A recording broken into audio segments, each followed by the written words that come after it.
من نبی علیہ الصلوۃ والسلام منو الحمدللہ، ایمان پی راوړو الحمدللہ، خپل جان پی ورکو انشاءاللہ العزیز. خو د نبی علیہ السلام په طریقه باندې چې کله خبر راشي بیا سر ښکته کړو.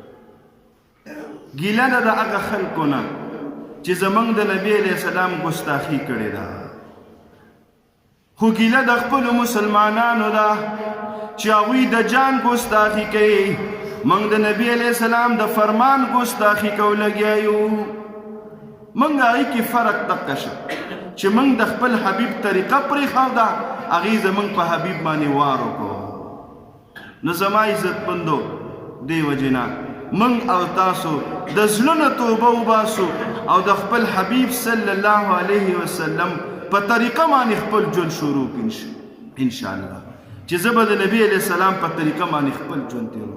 او زمونږ څه ژوند دی سړیا، مختصر شارټ کټ بالکل لږ دی، اړو له اعتبار پیشته نه امیدونه خو موږ کوو، اخو د دې د وجې نه دي چې څه ناڅه رانه مرګ کېږي، امیدونه خو اوږده اوږده کوو، خو ناګهاني دغه وشي چې پلانکې وفات شو.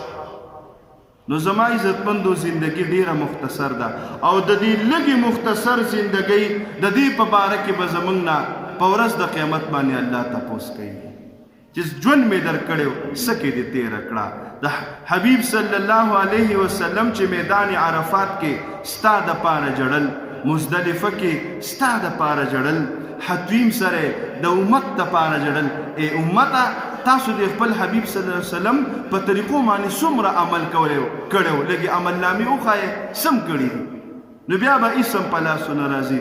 الله دې مال او تاسو لا په دې باندې د عمل کولو